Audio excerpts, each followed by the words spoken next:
Here we are, folks, back for round two Round of two. cultural artifacts. I'm here, Dr. Jemar Tisby, with my first returning guest, the Reverend G. Tyler Burns. What's going on, fam? Brother, I am amped up. This has been an interesting past few days as we have tried to finalize our list. So much is happening in the world. Bro, it's wild out here. And I'm trying to choose art strategically, man. Artifacts that are strategic for the moment. But this is a lot, man. You hanging in there? I am, but first of all, you congratulated me last episode. Now I get to congratulate you. I saw on the gram that you and your father shared an award. We That's really did. cool, man. Tell us about that. Yeah, so I have the privilege of sitting on the board at a local hospital, Baptist hospital, and they have something called the Baptist Faith Health Network, and they give out awards at the end of the year for their partner churches and to the community. So they kept trying to get me to come to their Christmas party, and I was like, "Why am I coming to the Christmas party? I don't understand what's going on." So my sister was like, "Yo, they really need you at this Christmas party because I got to play for this Christmas party." I was like, "What? You got to play?" Like she plays the piano. So I was like, oh, okay, cool. So I showed up, know everybody there. I was like, yeah, what's going on? So they did the food, the awards, and then at the end, they're like, the last award is the signature award, and I'm just eating. I'm just like, no, no, no, you know what I'm saying? Like, I don't know what's going on. Get that good banquet food. Yeah. And then they said, yeah, our signature award is for servant leadership, and we want to award that to both Burns. So they talked about us for a minute. And so my father was there. He was like, why am I here? I was like, I don't know. I guess we here to support Destiny. And yeah, so it ended up we were co-recipients of the Servant Leadership Wow. Award. They wanted it to be the passing of the torch between generations, like Mm. Elijah and Elisha, like Abraham and Isaac. They wanted it to be like that vibe. So I was honored, and man, what a joy! My father means so much to me. So to be able to share an award with him was a rare honor. That's a beautiful thing. I can only imagine how it is, how being surprised about it. They kept it under wraps. That's one thing, and then the nature of the award for just service and doing good work in the community, but to get it along with your father as well, that had to be an extremely special moment. Did you do a spit take when they called your name out? Were you in the middle of sipping water or something? So what was funny is they said, and when you think about, these awards going to the Burns, and I turned to my sister, I was like, "What did you say?" That's And our she name. was just like, and she just like stared at me. She was like, and she had her phone out. She just stared at me. I was like, "Oh, this is what it is." So I had to She clean off knew my all the mouth, time. get a little bit, to make sure we was good. But no, it's rare that I see my father emotional, and I saw him emotional in that Mm, moment. So it was mm. a great joy for him, and he's invested so much in my life and so much in the community through me, but also apart from me as well. So it's an honor. Not often do you get to receive an award with your hero. So I take those moments. I don't take them for granted. And just to highlight and underscore something here, you have always been ride or die for Pensacola in the sense, not just pride in your city, but serving your city. And I think that's important for listeners, for viewers to understand. Like, there are faith leaders who are not just in the community, but for the community. You've consistently shown that throughout our time together on the mic and off. I know you are so committed to, yes, your church congregation and community, but also the broader community. So it's really great to see a faith leader recognized for service to the city. And it happens, y'all. It is out there for all of the bad press and the bad news and the bad things that many faith leaders justifiably are criticized for. There are some out there doing the right thing. So congratulations, brother. I wanted to make sure the folks knew that. Man, thank you, bro. That means the world to me, and I just always encourage people if you want to make an impact. This is for the Justice Briefing audience. Get to know your local community. Get in your 2-3 mile square radius and impact people there, because your city has a racial history, your city has a political history, your city has a history of justice, whether it's for good or for ill, and oftentimes, especially in the American context, a lot of it is for profit and gain. And so, as much as you can, get in the local community and serve. Please do that. But thank you so much, bro. That means the world that you would recognize that, man. Thank you. Absolutely, man. Now, tell the listeners and the viewers what cultural artifacts is. Just a real quick recap of the rules of the game here. So, for those who have been following us for a while, you know that every year we do something at the end of the year called Cultural Artifacts. It's typically the most anticipated episode of the year. We did it one time. I think we did our top five, and it just caught on, and everybody was talking about it and sharing. And so, what we do is we do much like a lot of other brands and marketing angles, they'll do an end of year list, their top 10 list. But our list is a little bit different. You can include pretty much anything that has impacted you deeply. But the twist of our list is that it doesn't have to have come out in the given year. So we will have some things from 2000, from the early 2000s. We'll have some things from the 90s, some things from before, or we will have a lot of things from this given year. But it opens it up. The only rule is that you have to have consumed it in 2025. And so if you were introduced to it and consumed it first in 2025, then it is fair game. So this is books, TV shows, music, movies, anime, people, comics, sports teams, as we saw last week. It could be anything, any major event that has happened. We want to acknowledge that this year. So should we give them a little recap? Should I start? Give them a little Yes, recap of what we had let's before? give them the recap. Let them know what they missed last time. And by the way, the episode is up. So if you want to hear the full description where we go in, and by the way, we don't get any kickbacks from this. We are not on the payroll for any of these brands or artifacts or anything like that. This is just our top five. So, yeah, Tyler, run down your top five from last week. Absolutely. So first, this is in no particular order, by the way. So I had Paradise, the TV show on Hulu with Sterling K. Brown. I had the book What Makes You So Strong by the Reverend Dr. Jeremiah Wright. I had the HBO miniseries Task. I had Inspire, a bass instrumental album by Donald Alford II. And I had the classic comic graphic novel, The Sandman. Very good. I always get something out of left field from you that I'm always intrigued by. Mine were the 10-2 Notre Dame football team of 2025, who, as we record, they should be playing right now. It would have been I knew you were Notre going to say that. Dame versus University of Mississippi, both of my alma maters, and I would have rooted for the Irish, and they maybe would have won. It would have been a good game. Certainly, probably more competitive than Tulane, which they're playing now. But we'll talk University of about Mississippi's college already football beat later Tulane this year, y'all. Like they already blew out Tulane. Why did we need to see a rematch? I don't get Why that. did we need to see Yeah. that rematch? Exactly. And then there was a documentary called "I Like Me" about John Candy, and that one's playing on Amazon. And then there was the blue wave in politics in November. And then there was the book "Said I Wasn't Gonna Tell Nobody" by James Cone. And then there was the animated feature anthology "The Predator: Killer of Killers," which I got the thumbs up from Ryan Gentry, who did our videography for Pass the Mic. He watched it and he thought it was good, so it passes the Critics' Choice It's on test my right list, there. man. You know what's funny? I wanted to watch it, but then I was like, man, I don't want to have some sneak into my list. You know, that's already on Jamar's list. So I was like, man, I'm gonna have to catch it during the holidays with Stranger Things and all the other things that are coming out. So, Oh man, yeah. I hope you saw the first batch of Stranger Things already, right? Yes. brother, Unreal. Unreal. Come brother, on, storytelling. come on. Um, we could do a whole episode on each episode, but we won't do that to y'all. We will get into part two of cultural artifacts beginning right now.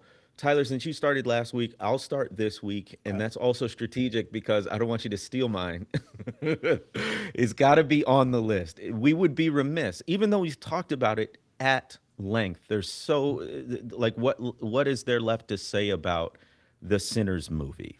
For sure. So my number six of the top 10, again, in no particular order, is the Sinners movie. First of this week, um, a bunch of things. So number one, you know it's a cultural artifact when it spawns other artifacts. Mm. So there were a ton of like costumes this year. There was a resurgence in folks listening to blues music this year. There was a revival in movie theater going. And I want to dwell on that for a moment because most of us remember the like 12-minute video that Ryan Coogler did going through with a whiteboard and a dry erase marker all of the different film formats and what each Yes. one was good for, why he liked each one, and in particular, the biggest film format, IMAX 70 millimeter.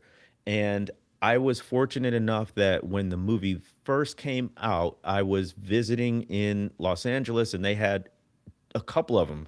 From what I saw, there were only two of them, two theaters in IMAX 70 millimeter that were showing Sinners, and I got to go to one, and it was truly the quintessential Mm. cinematic experience. But even if you didn't get to go in 70 millimeter, it was just a beautiful theatrical experience, and it brought people back to the theater in ways that had people saying, well, maybe theater isn't dead, which by the way, I never stopped going. I don't know why Same, people bro. don't like going to the movies. I don't I understand love it. going to the movies. That's expensive. But I, for I those I get the expense. I get the expense, but listen, it's join the worth it. movie rewards card club. I get 20% off snacks. You get free tickets every once in a while. It actually turns into a decent deal, something affordable. Now, if you got a huge group, y'all gonna have to pay yourselves, but you know, um, so all of that, and then I just want to, because it's been a few months, recap. They are leading the Critics' Choice Awards with 17 17 nominations, including miles. Best Picture, Director, and Acting for Michael B. Jordan. They have scored significant wins and nominations from other groups like the Black Film Critics Circle, African American Film Critics Association, and they've got multiple Golden Globe nods as well as they've been shortlisted for, I think, 8 different Oscar categories. And so not only was this like a crowd pleaser, critics are proclaiming its excellence as well. And then the last thing I'll say about it, the pricing structure, which we've gone over. So Ryan Coogler not only made a pioneering film, he had an incredible payout and arrangement with the studio Warner Brothers because of it. So first of all, he had complete control over the final cut, which is Mm. great. You are not editing by committee at that Yeah. point. Yeah. He had first dollar gross, which is premium. So Significant. typically the deal works where the filmmaker, you don't get any money until the studio recoups its expenses, so you have to sell enough tickets to equal what the production studio spent, and then you get a percentage of whatever goes over that. That's not the deal Kugler got. He got a percentage of the box office revenue from the very first ticket before all the expenses were recouped, which they were multiple times. Multiple And then times over. the biggest part was the rights reversion. So after 25 years, Ryan Coogler will completely own the intellectual property rights of the film Sinners. And that was a big deal because typically how studios make their money is they retain the property rights so that they can do sequels or re-releases or streaming or whatever it might be. It's a long tail of revenue for the film that lasts far beyond its theatrical release. Kugler has, after 25 years, it's going back to him. Yeah. Mind you, it was controversial, but other directors, Quentin Tarantino, Steven Spielberg, Clint Eastwood, they've got similar arrangements. But it was so controversial for Coogler because he did it way earlier in his career. And I would argue because he's a black director. Of So, course. all of these reasons and more. And we have a Sinners movie syllabus. And Tyler, you and I did, I think, 2 parts on Pass the Mic for Sinners movie. So, if you want to hear our take on the film from an artistic perspective, go back and listen to those 2 episodes on Pass the Mic. So, Sinners movie. So I felt like you would have Sinners on your list. So I said, how do I distinguish myself from Jamar? So number 6 on my list is Ryan Coogler. So, Oh, snap. That was smart. That was but smart. but what's so funny, it wasn't 6, but I'm gonna move it up, right? Like I'm gonna move it up because you're talking about him, and now you're really talking so much about Coogler and a movie that was transformative, that immediately entered into the cultural zeitgeist.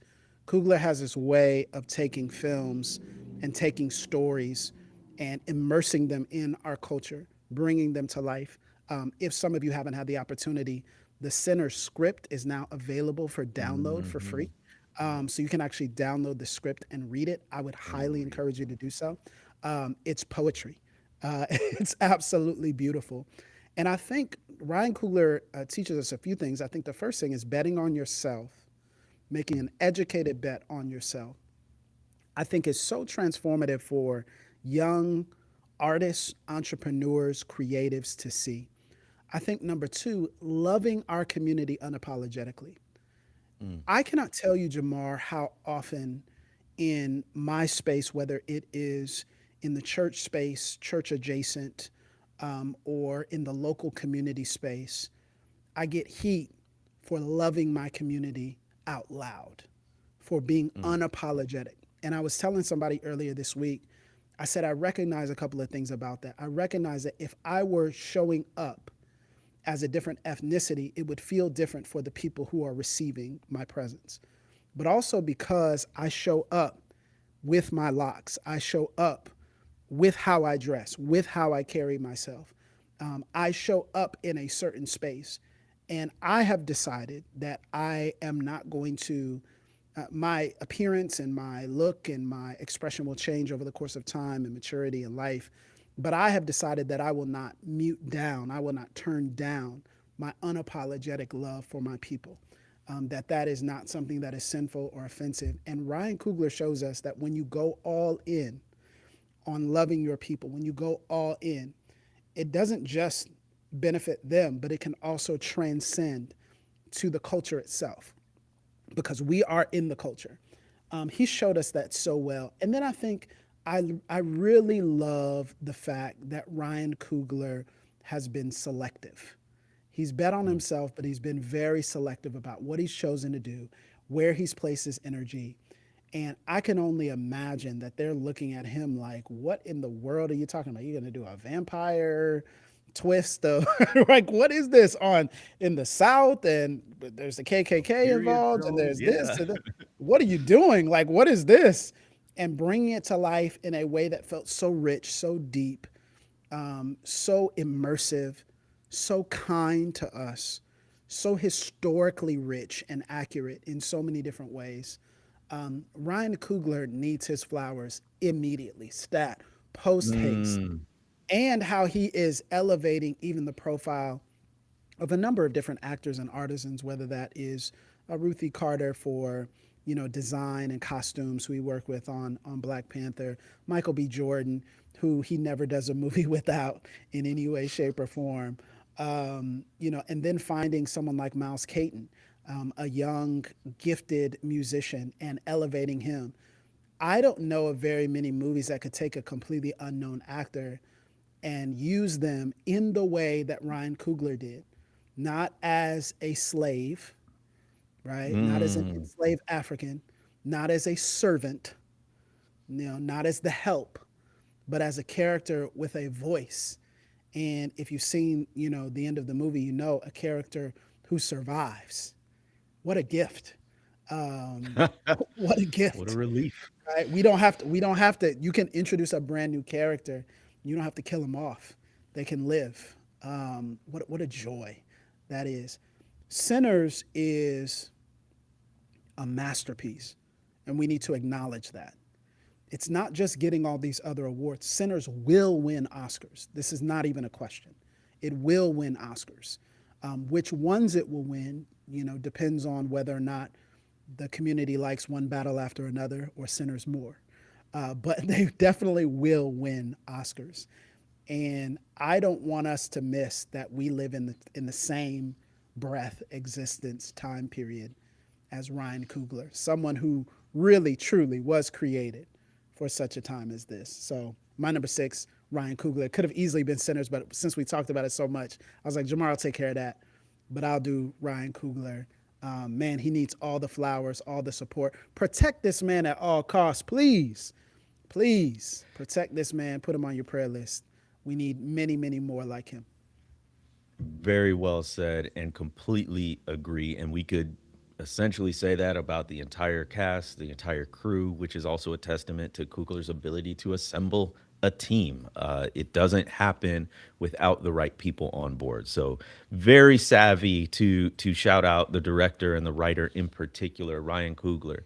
Now Um, I'll say this. Now I'll say this. Now watch, because what a lot of people didn't realize was a lot of people in the early, because I follow this stuff, in the early Oscars race, people are like, yeah, Sinners is good, but I don't think it's really gonna have the steam later. And now they're seeing Sinners is not. It's not turning down. It's turning up.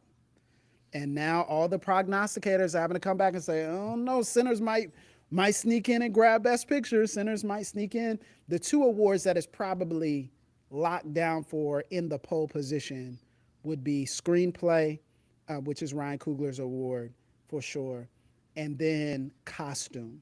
Those are probably the two that they're really gonna nail. Everything else from there depends on the nominations, it depends on the campaign, depends on all kinds of different things. But they could also, can you imagine, Sinners winning Best Picture? I mean, what a joy that that would would be be. a cultural moment too. We are not defined by our awards. We know this. We're not defined by Oscars. We are not defined by Grammys. But what a joy! What a collective moment of joy that would be for us. I'm sorry, I just had to say that. And that would just be this. I promise you, y'all, we've got more, but we've got to sit here a minute. And that would just be an Oscar, let's say, would just be a, let me just put it bluntly, a way of white folks in the industry recognizing the excellence that is already in this movement. Yeah, The movie. The Oscar does not confer excellence, it recognizes exactly, excellence. And so exactly. what that would signal to me is that specificity, that cultural specificity you were talking about, Tyler, it resonated beyond to a bunch of folks who don't know the culture. That's Yes, hard to do because we yes, often create incredible art that is illegible to the majority of people who are not black because they don't know black culture or beauty or they don't appreciate it. And I just want to say they've already won amongst our people, the Black Film Critics Circle and the African American Film Critics Association. Both of those, best film, director, actor, writing, music. Our people get it.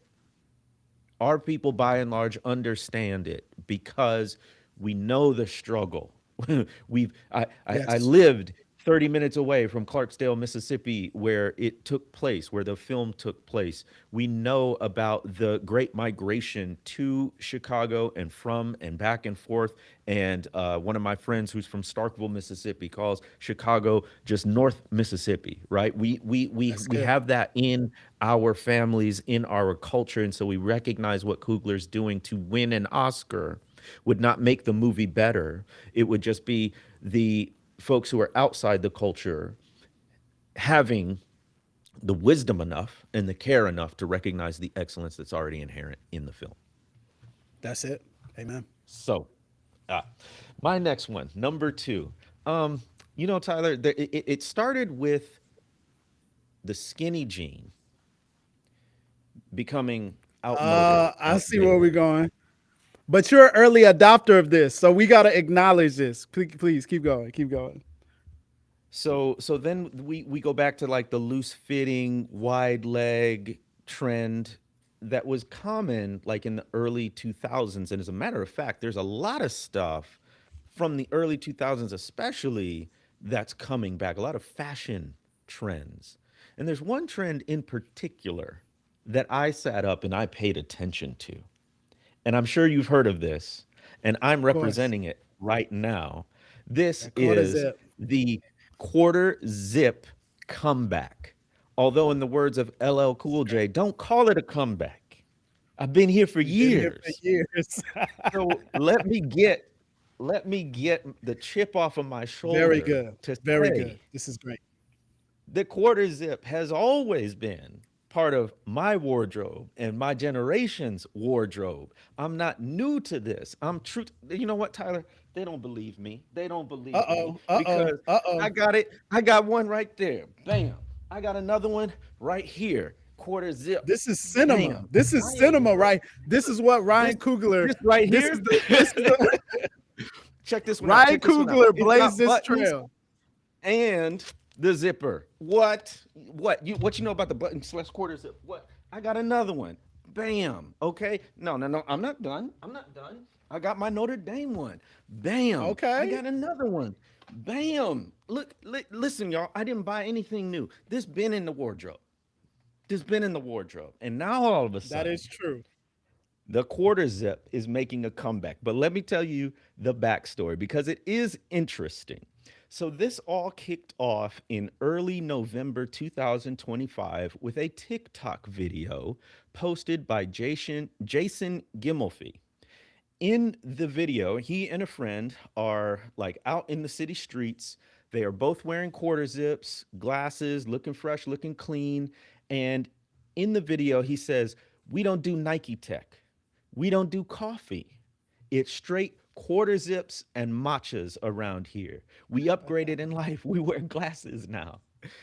And that video, that TikTok video has been seen nearly 30 million Wow. times. It spurred a whole social media trend. And so now you've got these funny videos of individuals starting out in like sweatshirts and t-shirts, and Right. then they'll Right. switch to a quarter zip. You've got major national, international brands. Wendy's changed their logo to have her the Wendy character wearing a quarter zip. Foot That's Locker hilarious. did it. NBA 2K25 did it. They're all jumping on board with this trend. And in an interview, Jason said it's about elevation, upgrading your palate, experiencing new things in this world. So the serious part of it is I think he's from New Jersey. Hmm. And what he's talking about is the fact that in his neighborhood, it is not common for him to see other black men wearing a quarter zip and really more broadly, sort of elevated casual, business casual kind of clothing. As a matter of fact, the reason why he got onto the quarter zip was he bought one for a job interview. Hmm. Notice, like, hey, I look good in this. And you know, Tyler, as well as anyone, that clothes can also make you feel good, right? Absolutely. It's not just about looking good for others, it's about how you carry yourself. It's about an energy that clothes can match. Like it doesn't have to be a quarter zip. What you're looking for in fashion, in apparel, is alignment with your energy, alignment with your true character. So that can be sportswear, that can be um, the dandy that was part of the Met Yes. Gala recently, Yes. right? Or it can be something like quarter zips. And I think, and you'll, I'm sure, have a great breakdown of this. But what it is conveying is something that historically black people in general and black men in particular have always had to do, which is rewrite the narratives that other Yes. people place on us. So, what I think is at the heart of this quarter zip movement, because it was started by young black men and it caught on with young black men, which, by the way, is I think part of the cultural power of it. If this For was sure. any other group, I don't think it would have had the same cultural resonance. But young black men saying, I am reclaiming the narrative. I am writing my own story. If I want to wear a quarter zip and defy your expectations or the expectations placed upon me that it's only going to be hoodies and sweatsuits, I can do that. And Right. it can be through a quarter zip and wearing glasses and drinking matcha rather than coffee or a soda or whatever it might be. So, much as I am a little bit of a grouch to say like y'all can't claim the quarter zip, like this has been around forever among a certain group of folks.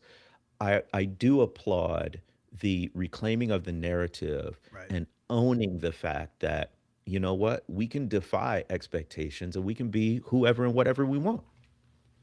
Bro, you know what this reminded me of? And I was watching a good friend, Armand. He talked about this. He does a lot of fashion, like vlogs and lifestyle vlogs. And he was talking about this reminded him of in the early 2000s when we were all wearing baggy jerseys and baggy jeans, when we started wearing the baggy button up.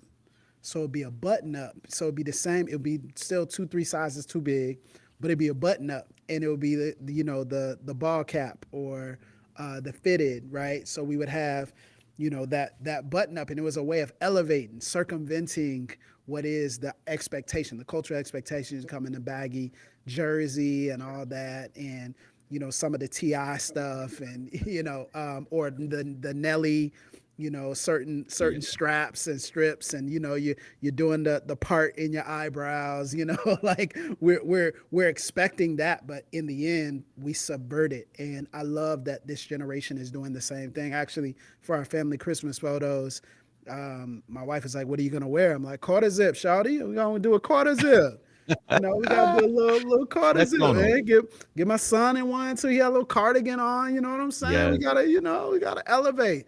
But I love taking the narrative, flipping it, subverting it, making it feel and seem so much different. So I love that. I think that's a brilliant addition to our list. Nice. Now, your second one for part two of cultural artifacts. What you got? All right. So number 7, again, this is in no particular order. Man, this was a tough decision. This is a very, very tough decision. Bro, there's something about instant classics. Hmm. We talked about one just a second ago with Sinners. And then there's something about an instant classic album, You're not an gonna album do that's it. gonna stick You're with not you. gonna do it. What you mean? What you mean I'm not gonna do it? You're not gonna pull it. Okay, come on. What you think I'm gonna say? What you think What? I'm gonna say? Let's see if I know where you're going with this. Was it were we texting about it in the group chat? I don't think so. I don't think Okay, we all were. right. It's something else then. We might have been. I don't remember. I don't remember if we talked about this. I don't think we did.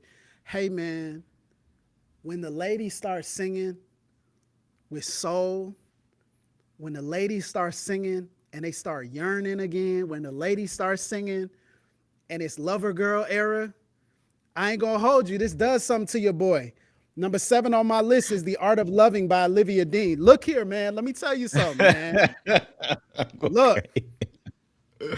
an instant classic, my guy. An Wow. instant classic. Wow. Unskippable album. Tell us about You it. want to talk about, listen, bro, you want to talk about a woman who knows what it's like to write and play songs that don't overpower you, but the softness is powerful in and of itself. The lyrics Hmm. on Man I Need, the lyrics on so many of these songs, just creating moments. And those of you who have been watching on TikTok, those of you who have been, scrolling through Instagram reels, these are becoming kind of the soundtrack of the generation. And it wasn't eligible this year for the Grammys. She was eligible for Best New Artist, but she will be eligible for the Best Album, Best Song, all that stuff next year in 2027. But let it win all the Grammys. Y'all got to understand, when we get soft, wholesome, romantic, draw us in a time where everything is chaotic. Sometimes I don't want to fight. Sometimes I don't want Kendrick Lamar. Sometimes I don't want to have to fight the power. Sometimes I don't want to have to let God sort them out like I'm the clip. Sometimes I just want to fall into soft music. Soft. Yes. It's okay for me to be soft too, dog. Like, it's okay. It's okay. Sometimes we gotta So what's the embrace occasion? What's the occasion when you the listen to this? occasion. What are The you doing? occasion is whenever I want it to be. The occasion is when I'm coming from the gym. I just lifted a whole bunch of weight. It doesn't matter. She gonna make sure I'm loved. This is what we talking about. She gonna make sure we feel loved as men. You gotta embrace this stuff. Listen, I'm gonna tell y'all, this album is absolutely perfect. It's perfect. I wanted to do something else in this slot, but the truth is, I'm like, I cannot deny greatness. I cannot deny the greatness of this young woman putting together an instant classic. And so I want to encourage you all to go out and listen to The Art of Loving by Olivia Dean. So that's out this year, Yes. and So an it came out album, in and you've been a long October. time fan. No, bro, not at all. No Okay, long yeah, time that's what fan. I was I'm not wondering. true to this. I'm new to this. I saw a clip on IG. There was a black man dancing to this. And so I'm like, brother, what you dancing to? I was looking in there. I was like, what is going on? I saved that in the Apple Music. That thing came on. I said, hold up, what is this? I love it. I And love it's it. not even like some sort of dim the lights. It's like, like kind of like a pop. It's more pop. So it's not like a dim Yeah, the I was lights wondering if this is romance. like something you listen to on date night or what. Nah, man, you can. It has that, but it's more like pop R&B. It's got that lift to it. Oh, that's my It's jam got right that there. sunshine to it, bro. I'm telling you, you're gonna like this album. I'm telling you. I already do. I already know. And I Absolutely. remember I was sitting in the pickup line, getting ready to get my kids. This one I knew. I was just letting it run for a little bit, and I was sitting in the pickup line listening to it while I was waiting for my kids to come out for school, and I just started smiling. I said, "Hey, Mm, bro, mm. anything in this day and age, and under this regime administration, anything in this moment that will make us smile, it got to be on the list, dog. It got to. I can You wrestle gotta in the grab other that and hold nine, it tight. but this is gotta. It's gotta make you smile. It's gotta make that warmth come back. It's got to make it feel like a soft blanket, man. I'm telling you. That's So what I I was think thinking. I guess Jamar, the best way I could put it is I think Olivia Dean might be my Taylor Swift, bro. Like you, just how you feel Wow. about Taylor Swift, Wow. I might feel this way No, no, about no, no. Olivia Dean. Don't overblow. No, yeah, Although I am eager to watch End of an Era, the six-part docu-series There of you the go. Eras tour. That looks impressive. I love that, man. See, this is what we come for, to hear Tyler's cultural artifacts. We're always going to be put on to something brand new. This one, Tyler, my next one, my third one, you'll never guess because I never would have guessed it. Um, it's pop culture. It's nothing deep. It's a Netflix series, and I got into it this summer in July. I was looking for something to just kind of binge, just go through and not have that's the what's seductive about Right. the streaming is that it can move from one episode to the next to the next. And I had seen this before. It's not brand new, so it's quintessential what you're talking about, where the cultural artifact doesn't have to come out this year. This didn't come out this year. It's been around. Its sort of high point has come and gone, and I wasn't into it. It is a series based on books. It is a Okay. series that before it became a series, it was already a film in the movie theater and did well commercially. I just never watched it. I just never got into it. But this summer, Mm. I binged the entire Lincoln Lawyer series. I Really? told you, yeah, it's out of left field.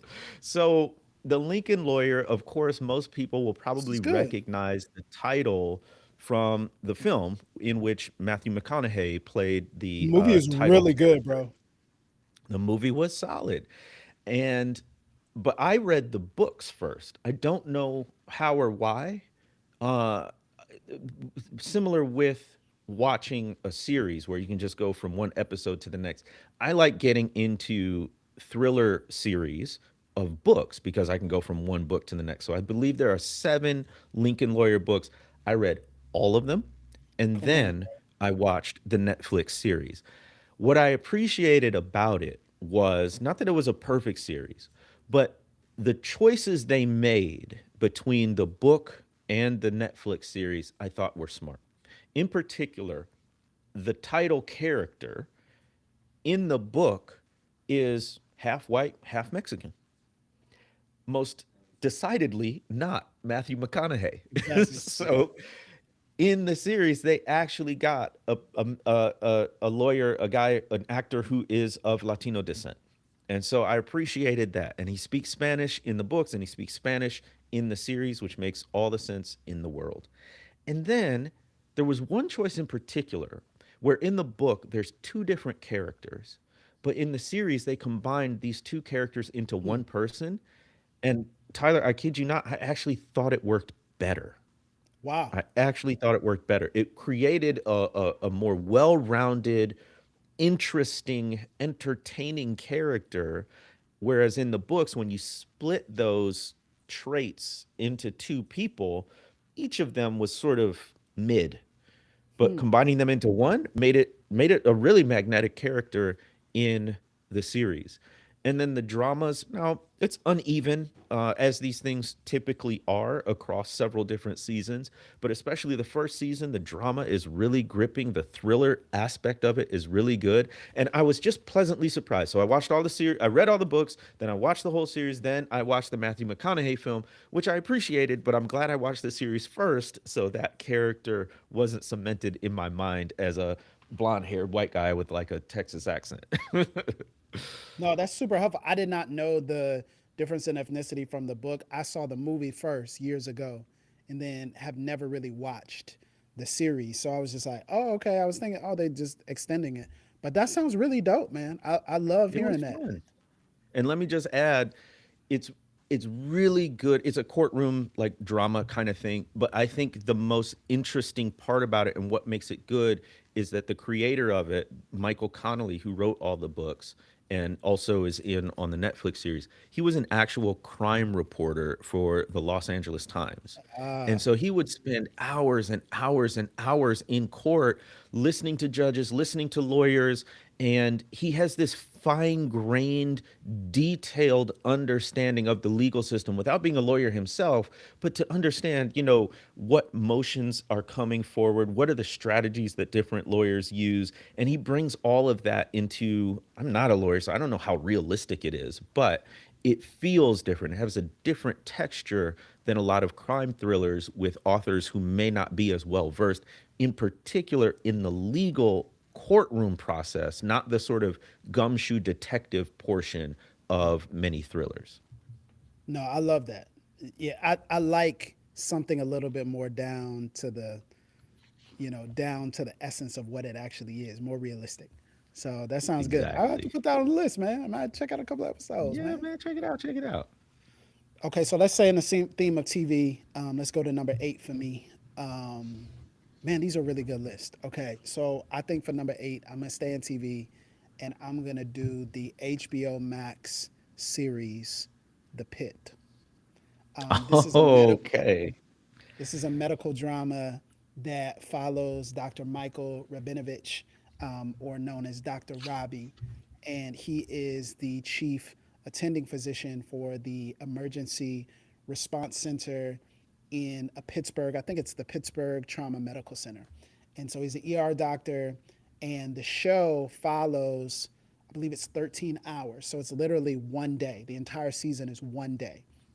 And so Mm, it follows each hour and how things escalate in each hour and some of the things that they have to deal with, the differing personalities. And it runs the gambit. It runs the gambit of people who are brand new, who are just attending, getting their hours of residency, and who are right now currently looking for another job or trying to get put on. They're just basically students that are in their first or second year, third year of medical school, in the time where they actually get to be hands on. So they're being trained by these physicians. Then it's some physicians who clocked out, then had to come back because of an emergency. Then there's some who are substance abusers. Then there are some who are annoying at first, and then they turn. They have an arc all in one day. And I think mm, about it from the standpoint that the pit does a couple of things super well. One of the eerie things that always got me about this show is that it really doesn't have much music at all. I like mm, shows with the score. I like shows with sound. I like shows with music and songs accompanying what's happening on the screen. But the pit allows the the shifting of drawers and people's screams and the squeaking of the floor as doctors or nurses run back and forth from the rooms to essentially be the score for the show. It really puts you in this immersive space. I think secondly, how it deals with trauma. I mm, think, and how it deals with the fact that we would love nothing more than to suppress and repress that which has broken us. And what the pit shows is that no matter what you do, how good you are at your job, you will have to come face to face with the trauma that you have been ignoring. No matter what you feel, no matter how much you try to cover over that with achievement, you won't be able to get away from the things you must confront, and you must actually reveal to others who care about you because they can see more in you than what you can see of yourself. And then I love the reality of, Why are you talking about me, bro? Why are you in my I'm journal? not Like, talking about you. chill out, chill out. No, Don't man. want to do all this on mic. Nah, man. Nah. It's me too. Like we love to achieve and we love to, but Dr. Robbie in particular is having to deal with some significantly traumatic events that he's coming back from on this day, and essentially skipping what is the importance of him stepping back and actually, really healing and really confronting and really addressing the loss and the crushing disappointment that he's been in. And so I don't want to give that too much away, but man, it's tremendous. And then finally, the creative problem solving. Wherever there is a problem in the ER, it's the students come in and they're expecting this gilded image. They're expecting everything to be set up perfectly. They're expecting everything, they're able to use what they learned in the books and apply it. They're like, hey, if it's between saving someone's life and following the perfect protocol of exactly what you're supposed to do, the truth is we don't have time to do that. Sometimes we have to make a decision and run on instinct and gut, and we have to get Mm, creative with solving a problem. And I loved it because it's not explicitly talking about that in any way, shape, or form. But this has really been the Black Christian experience. Like we've had to make do. We've had to solve mhm, problems creatively. We've had to take whatever was given to us, whether that's on a plantation when we get the worst of the cuts of meat and we turn it into a delicacy, right? Whether that's in the time that we get in terms of instruments or music, and we've had to use some different sounds and use some different creativity to bring things to life. Whatever it may be, we've typically gotten the scraps and we've turned them into something that people can live off of and be inspired by. But mm, I also think finally that the pit shows that sometimes, you'll be able to help people to a point and you just have to let them go. You get mm. anybody that comes in. It felt a lot like, and I talked about this before a few years back when The Bear came out, and the first season of The Bear, I was like, The Bear feels like church planning, bro. Like The Bear, it feels Whoa, like, yeah. it feels like, man, it feels like, yo, we're trying to figure this thing out. You're trying to work around this, work around that. But now the pit really feels like what it means to do faithful ministry. The faithful gospel ministry is people come in and sometimes they don't stay for a while. Sometimes you see them only for a few weeks. Sometimes you only see them for 1 week. I can't tell you how many times I've seen people come to the altar and cry, come to the altar, be encouraged, get up, tell a testimony, make a decision for Christ, get baptized. And we follow up with them, we keep up with them, and we don't see them again. And that's Mm, okay because maybe we were just the ER for that day. Maybe we were just the people who needed to catch them, encourage them, and maybe they're actually going to have a different primary physician. That's okay. And the pit shows you that you can make an impact in the emergencies as well. So that Noah Wiley, he gonna get all the awards. I think he already has in this cycle. But the pit is absolutely phenomenal. Season 2 comes out in early January, so I can't wait for that as well. I'm trying to I'm trying to get a read on how this differs from other medical dramas. It sounds like structurally with the 13 hours, 13 episodes, kind of a 24 vibe there. Yeah, yeah. But I mean, how would you distinguish it from other medical dramas that have been going on for 20 some years now? You know what's funny, man? I don't even know because I wouldn't typically watch or listen to medical dramas. Like I just wouldn't typically watch Exactly. them. So like Grey's Anatomy or an ER or something like that, I just wouldn't typically watch them. Always there's gonna be something I'm like, oh no, I can't take that. It's gonna be something weird. There's all these like romantic angles in like a Grey's Anatomy, from what I understand. Like my wife's a big fan of that show. There's all this like, these romantic angles, and there's these different things. The pit feels more realistic. It feels more grounded. It feels far more urgent. It's almost Mhm. like you go through 13 hours and you can't breathe. You go Mm, through 13 hours and you're looking for moments of catching your breath. And then you realize this is what it feels like to actually serve people wow. continually and not know when you're going to be able to get off, not know when you're going to be able to let them go.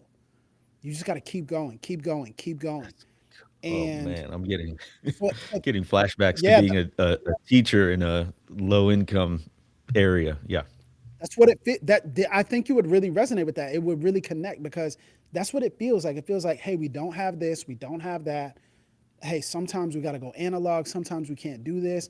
Man, what if we get, dozens and dozens of people that come in because there's a moment in the show where there's utter tragedy, and they get Mm, dozens and dozens of people that come in, and the mm, intersection of the writing from that moment is brilliant. But when you get dozens of people come in and it's your ninth or 10th hour on your shift, what do?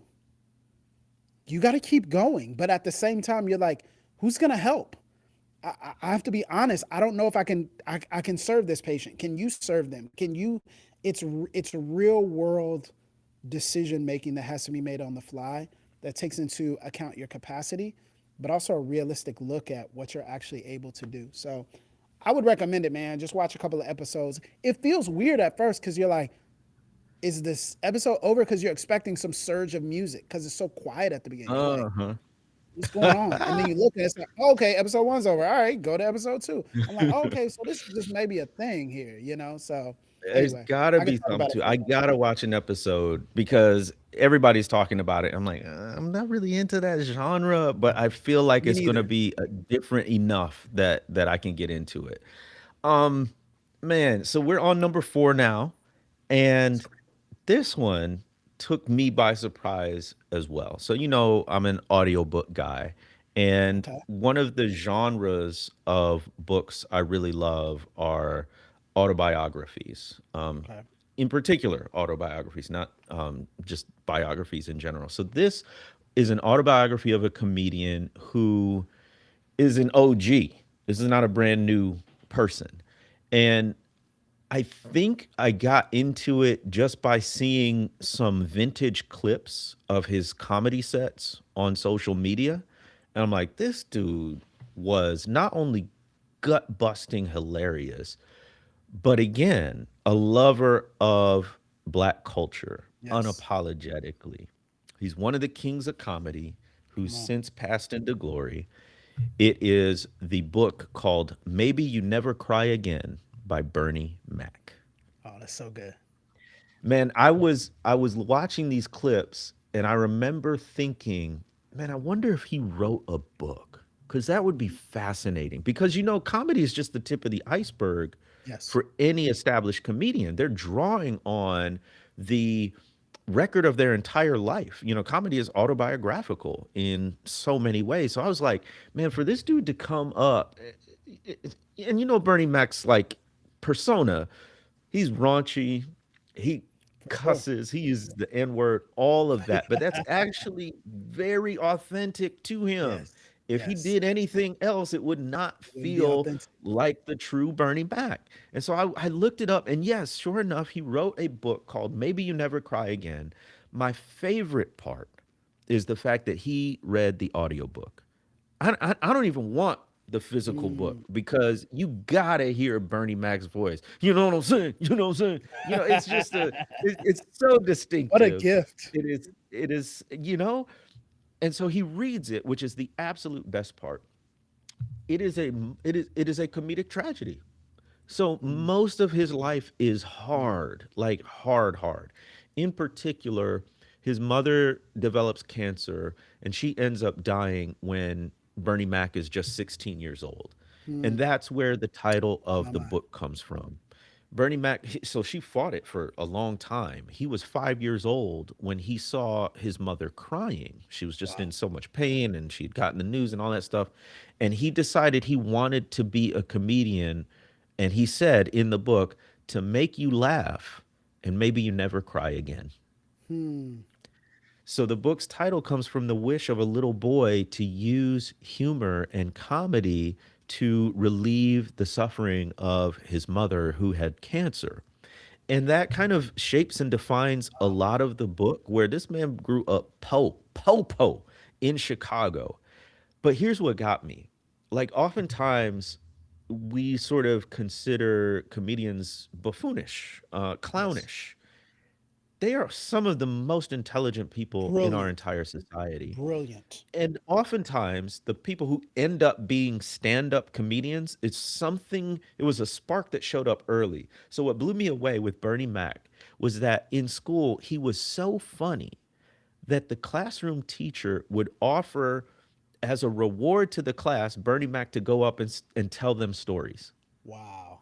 Like I'm talking like fifth, fourth, fifth, sixth grade. The Wow, man. teacher would Oh say, my "Now, goodness. class, if you're good, if everybody does their assignment, we'll give the last 10 minutes to Bernie, and he can tell you stories." Which made the whole class die of laughter. Other teachers would come into the classroom to listen to Bernie Mac. That's His incredible. first gig was at a church when he was 8 years old. Get up and start telling jokes in front of the congregation, and they all laughed. But his success wasn't overnight at all. Right. He was working like the job he talked about most in the book. He delivered appliances and Hmm. installed appliances throughout Chicago. Like that was his day. And then in the evenings he would go to comedy clubs. But he had this incredible work ethic. I don't know when he slept because he would work all day and then he would hit the clubs and go to club after club after club, doing a 15, 20-minute set here and there. And then slowly but surely, and this is before social media and all of this stuff that could get you going viral before and help make you a big thing. This is all before that. And actually, the timeline all takes place before the Kings of Comedy tour, Wow. which he goes on with D.L. Hughley and Yeah. Steve Steve Harvey, Harvey and Cedric. um, Cedric the Entertainer. So this is all before that.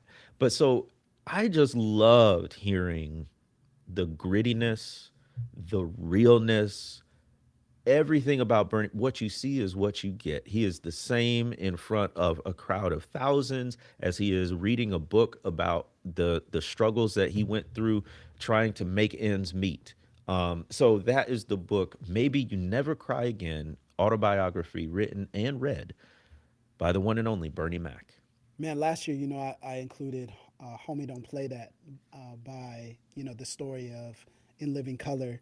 And man, it was incredible to watch how they structured comedy, but also how they structure comedy as social critique, how they structure comedy as a healing balm and salve for their people, but also the way in which they worked the comedy writing room, and to see how seriously they took their craft. I said, oh no, I need to put way more respect on comedians. I know it seems like all they're doing is just making us laugh, but the ones who are doing it well are also thinking about how they're affecting change in the community, but also thinking about how they're telling the narrative of their own people in our context in so many different places. So, man, that sounds incredible. I'm looking forward to that, man. Looking forward It was to it. really good. All right, Okay, we got number 4 for you. all right, number four. That's where it gets tricky, man. Because I got to play a tactical game. We're going to talk about our list before. So I think I'm just going to, I feel like I'm teeing Jamar up here because we haven't Okay. had a crossover, but I feel like we might have a crossover with his last one. I don't know if it will be. But the last one for me, number 10 or number 9, is Wake Up Dead Man, the movie. It's Wake Up Dead Man. Is that 10 for you? No, no, no, no. Oh, But bro, listen. I'm deep into it. Okay, so I'm glad we're getting it on the list. I couldn't leave it off the list.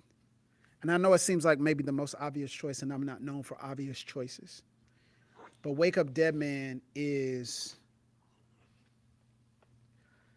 I don't know how to properly articulate. Rarely am I speechless, but from a Mm, pastoral clergy perspective, mm. how real it was. There's a scene in this film that stopped me in my tracks because I have literally been there on the phone with somebody, getting ready to get off the phone, thinking about my next thing, gotta move on. And she says, Pastor. And I'm like, yeah. And there's a silence. You good? What's going on? Can you pray for me? Can you pray for me? This is the third movie in the Knives Out series.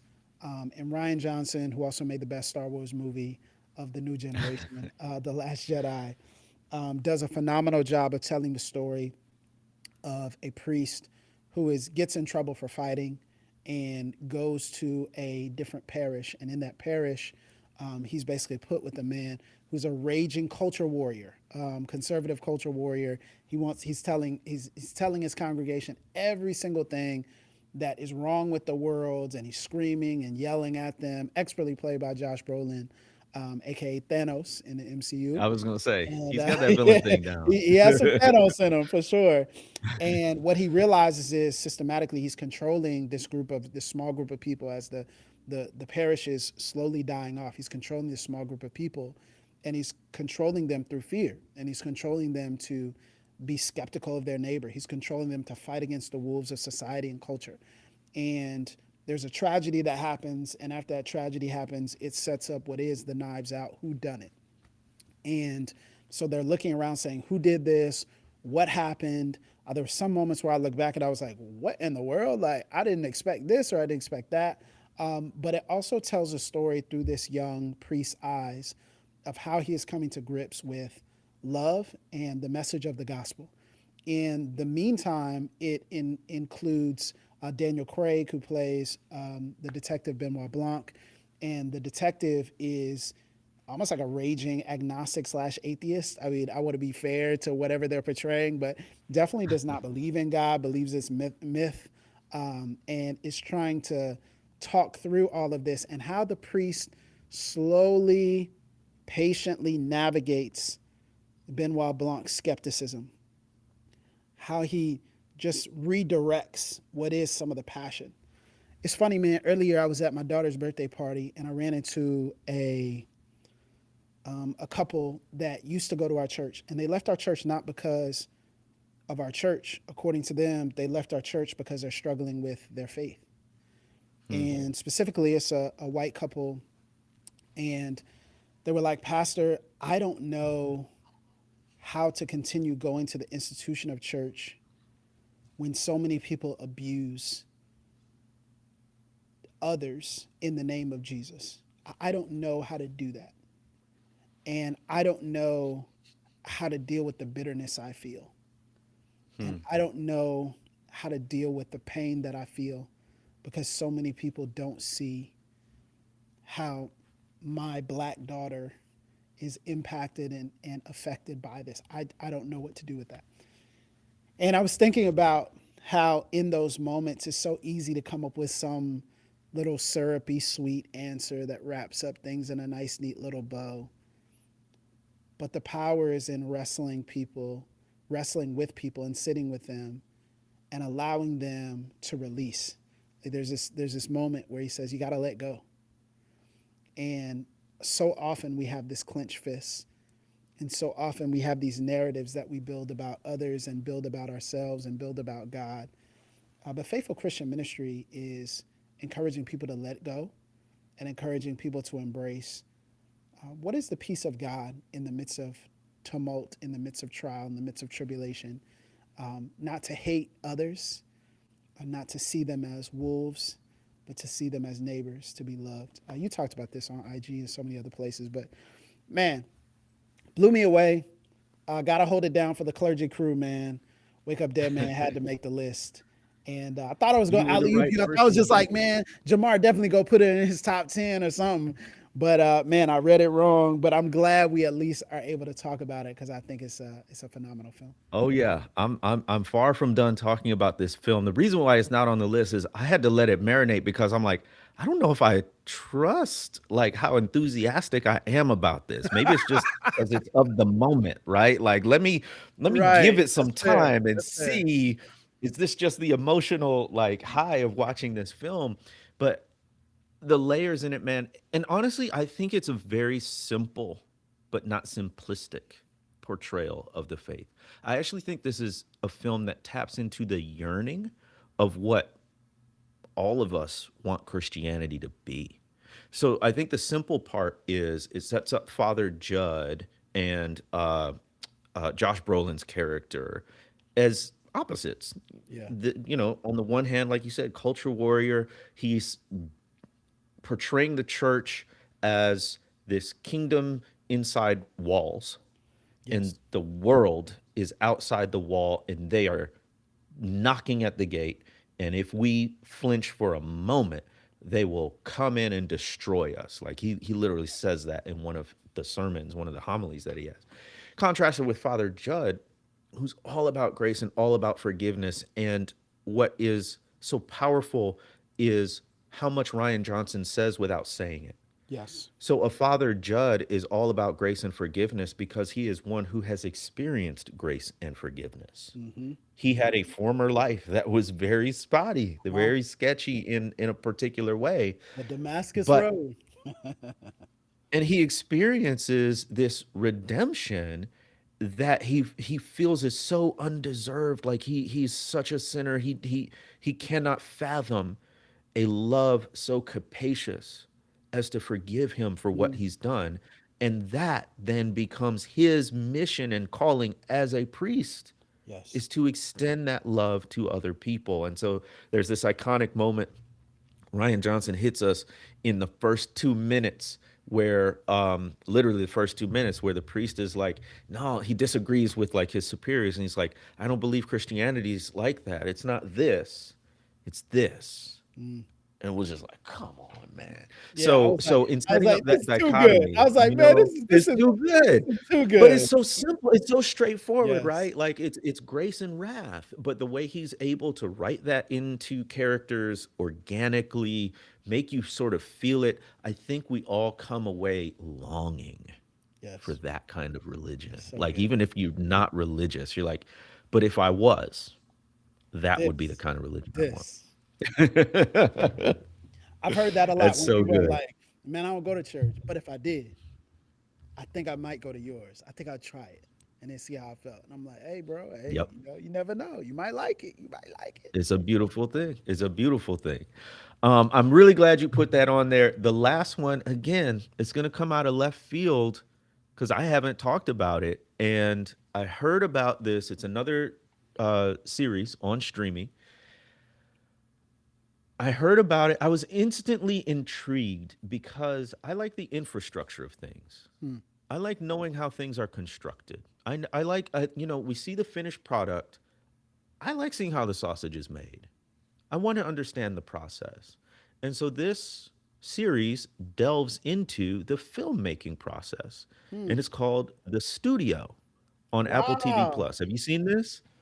No, but I've definitely heard about it. This is a good choice. Man, The Studio, it sort of caught me off guard. So first of all, it's Seth Rogen who's writing and behind the scenes on the series itself, but he's also the main character. Now we know Seth Rogen as truly a buffoonish style comedian, but Right. again, I actually listened to his autobiography too. It is hilarious. He is a stoner for real. Like he is true with the weed, and he's got stories of him in Amsterdam The tripping so weed is bad that you wouldn't crazy. even believe it.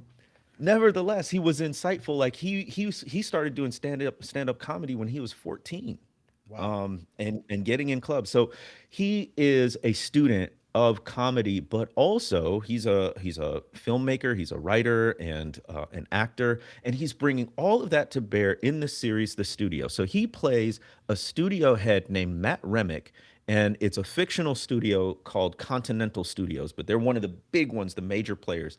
He sort of unexpectedly and suddenly gets thrust into the studio head seat because of scandal and all this Hmm. stuff, which is all comedically done.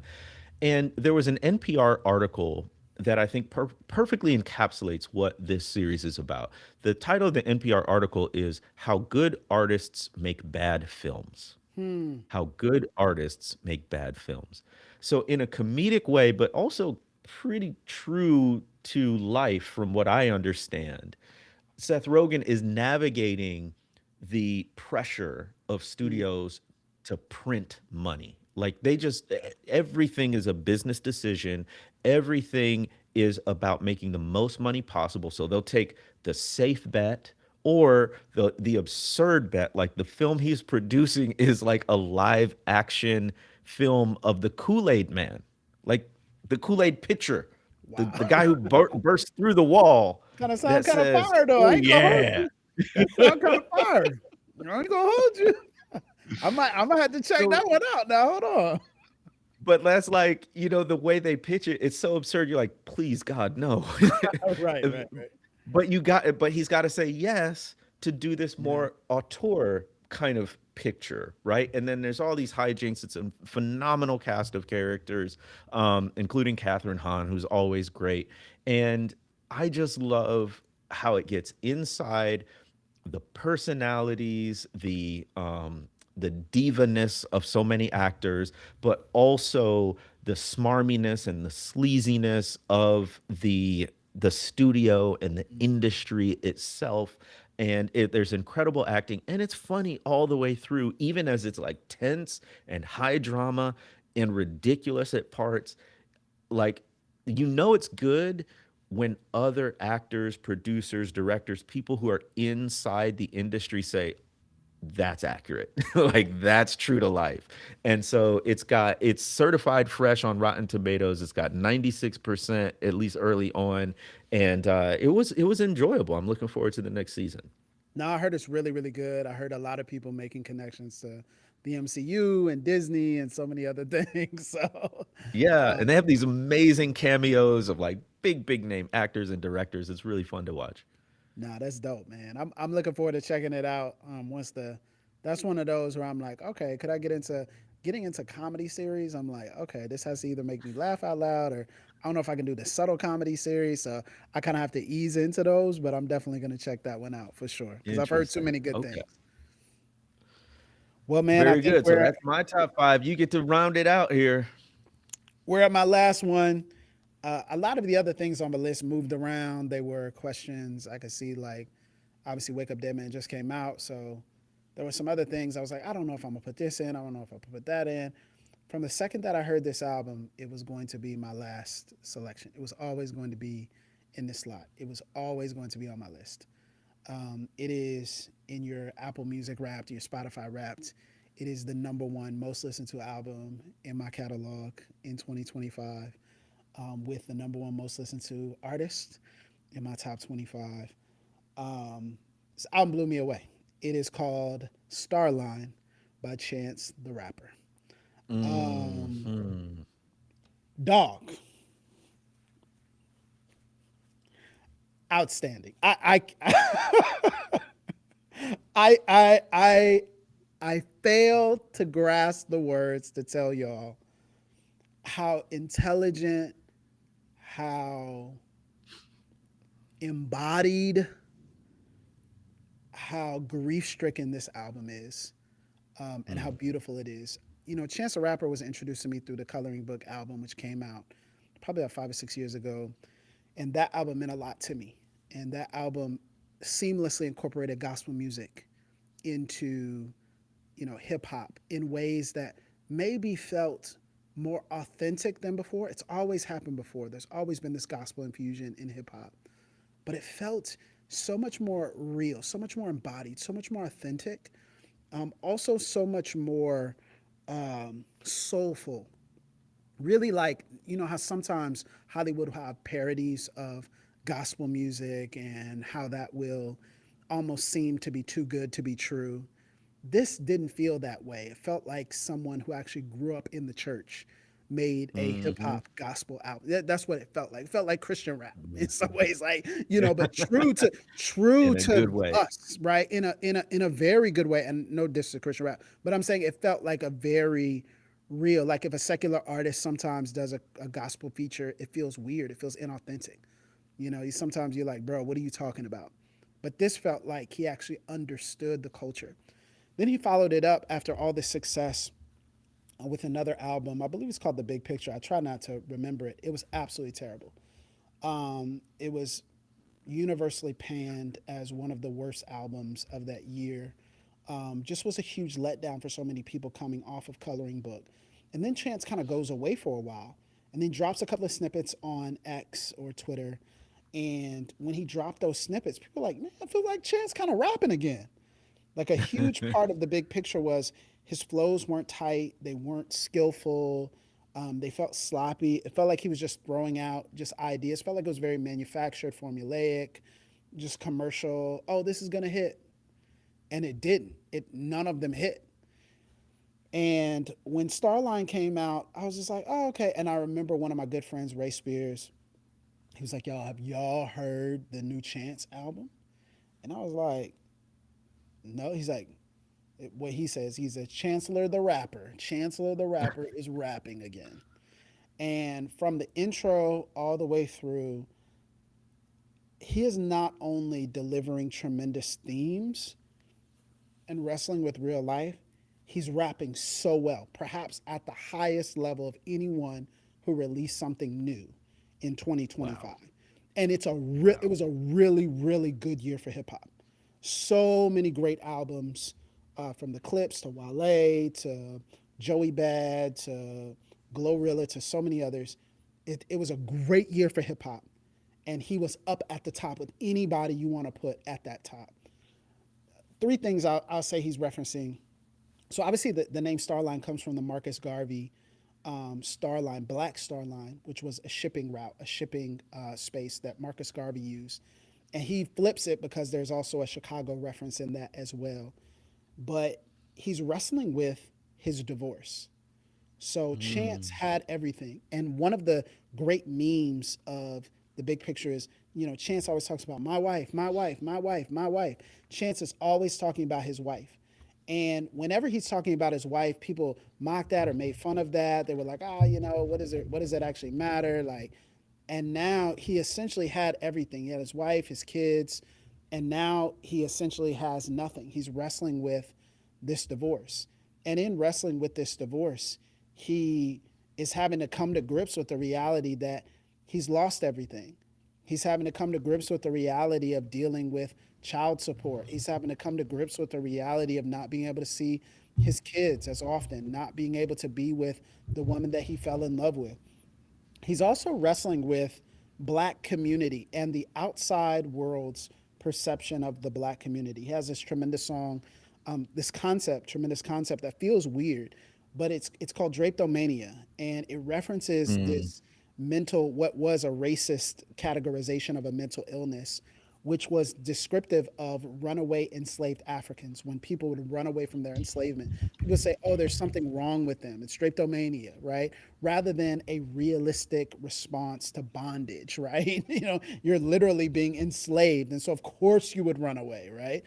But they had to label it a specific term. And so he brilliantly subverts that in a very chance hip hop way. But the standout track on the album is the track Letters. And Letters is a series of verses specifically to the black church, and in some cases, a very specific black church who mistreated one of his family members who passed away. Mm. He writes calling the name of the church and says, this auntie or grandmother, I believe it was an auntie, has basically given her blood, sweat, and tears for the church, and now y'all are gonna act like you can talk about her and not gonna give her what she deserves now that she's gone, not gonna honor her. And he says, somebody better tell him. He's like, matter of fact, I'm on my way. I'm on my way. And at the end of every verse, it says, I'm on my way. I'm on my way. He says, Dear Black Megachurch. The next one is Dear Black Christian. He keeps going deeper into it. And he's basically challenging us not to forget how necessary we are, but not to forget that we don't exist to build monuments of our own achievement, but we exist to help the everyday black Christian, the everyday black community member who needs us to be a beacon of light. In interviews, he Mm. talked about being heavily influenced by people like James Cone, how James Cone Mm. helped him to craft much of this album through his scholarship and his example. And I feel like Chance finally grew up. Now, I'm not Mm. saying he's a perfect figure individual, but it feels like almost like the coloring book was kind of like the young prodigal coming back home in some ways and wrestling with still wanting to be out in the world and wrestling with still wanting to do and having basically one foot in, one foot out. To borrow one of your expressions, Starline feels like the older quarter zip era of Chance the Rapper. Like, it feels like he's finally stepping into a realistic perspective of what faith is and isn't, but also using his platform to properly call institutions up. not to call them out to discard them, but to call us up to remind us this is exactly what we have been placed in our communities for. And I think, yes, you still have some of the hip hop, you still have some of the gritty, you still have some of the other things that you would get in a Chance album. So I'm not gonna say it's like a Christian album by any stretch of the imagination. But what I loved about it was an honest wrestle of faith, honest wrestle of the consequences of choices, an honest wrestle of community impact. And he weaved it in so perfectly where it didn't feel like, why are you talking about the church now? Why are you talking about this? Why are you talking about that? And it feels like it was right in line with what he was trying to convey. So, man, I love this album, and it actually caught me way off guard. I wouldn't have expected to have Mm, a Chance the Rapper album on my cultural artifacts, but that's my number 10. that's amazing. Yes, I only listened to it once all the way through, and I probably wasn't like super tuned in. I was probably doing something else, but you've made me want to go back and listen. But I do remember, like, okay, this is a banger. Like, he's hitting on this one. So I'm glad that you did mention that. And again, there's kind of this theme of sophisticated takes on faith. Whether it is uh, Wake Up Dead Man or Starline or any of the I other think ones we can Sinners is a name. sophisticated take on faith, Sinners, guys. I yes, mean, absolutely. I know maybe hot take, but I think it's a sophisticated take on faith and a sophisticated take on. I get it. I understand why someone would approach it that way. I may not agree with everything, may not land that same way myself, but I understand why Kugler made some of those choices. So, man, A I hundred feel like percent. this is a Yeah, we great. talked We have about it. some Yeah. great lists. This was amazing. Yeah. So just to run it back, my top five, my second set of five cultural artifacts here in part two was the Sinners movie, and then the quarter zip comeback, but don't call it a comeback. The Lincoln Lawyer series on Netflix, and then Maybe You Never Cry Again, an autobiography of Bernie Mac, and then The Studio TV series on Apple TV Plus. And my What did second you have? and my second five was the person, the man, the myth, the legend, Ryan Coogler. I also had my soft era album, The Art of Loving by Olivia Dean. I had the HBO Max medical drama, The Pit. I had the brand new third of the Knives Out series by Ryan Johnson, Wake Up Dead Man. And finally, the Starline album by Chance the Rapper. Man, honorable mentions? Any honorable mentions you want to throw out there? Oh yeah, buddy. Oh man, the honorable mentions. Okay, K-pop Demon Hunters. That was Ooh, an absolute cultural phenomenon. yes. I had no sort of background or context of it going into it, and it was one of those movies that you can feel its significance as you're watching it. So the music was amazing, the animation was amazing, the story was original, it was fun. You can watch it with the kids, you can watch it as an adult. So Right. absolutely that. Um, on a little bit of a downer, it just hit me because generationally, this person was such a big part of my growing up. The untimely and tragic death of Malcolm Jamal Warner. Yes. Yes. So we know that he drowned on a vacation. I think he was trying to help his daughter, and he didn't come back up. So that was a huge loss. Another black man gone too soon, and another huge part of the culture with the Cosby Show. But also, he had a podcast, he had a music career, and just other acting credits. So that felt personal and devastating. Um, there's a bunch of others. I have a very, very long list. Let me try to pick Go one ahead. more. Do it, man. Uh, Give us a sauce, man. We want to see what shape the doctor Jemar Tisby, okay. man. The I think is the favorite car I've had is the Hyundai Ioniq 6. Okay. It's an electronic car, completely EV. It is beautiful. Wow. What they did was they looked at I think it was a 1960s van that was almost concept car-ish. And they said, update that for the 21st century. And so it's got this really unique silhouette of it's Mm, just graceful. It's just a curve. And then that curve is repeated on the door frame. And then it's got all the fun bells and whistles of an electronic car with like there's LED lights inside, there's heated seats, Okay. and Okay. it's a smooth ride. And then any EV, the acceleration is bonkers. So I love being first off the line after the light. And it's a sedan. It does, I mean, it looks really interesting, but not necessarily sporty. And you're out there like just leaving everybody in the dust when you want to. And there's a turbo mode. That is regular mode. When you go Wow. in turbo, I'm talking about tires squealing. And then the last one I'll mention is an app called Voice Dream. An Hmm. app called Voice Dream. All these articles that you click save and you want to read but never read, you can install Voice Dream. And then when it goes to like share, you can share it to Voice Dream. It will take that article, the text of it, and then read it to you. Oh, brother, So it, brother, you know, so brother, it's different from the text to speech function on your phone. brother. It is an actual separate app. And if you pay more, you can get all these different choices. I'm just doing the free version, so it's this very bland, robotic kind of voice. But it's great because now I can listen to all these articles.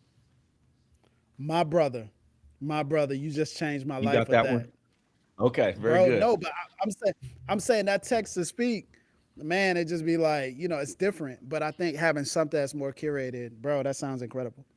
That sounds amazing. Yeah. So I literally have like 10 more honorable mentions, but I'll leave it at those. What do you got? Okay, so the last one cut from my list was something I've probably talked about before on Pass the Mic, but it was a book called Ali a Life by Jonathan Ike. Definitely same guy who wrote King of Life.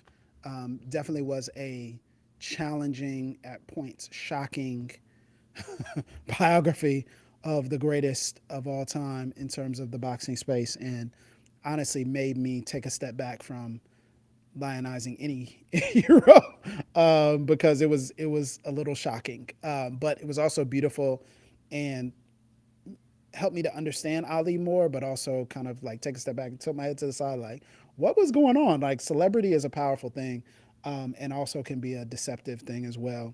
The movie F1 was up Mm, there for sure. It was a lot of fun. It was basically Top Gun with cars.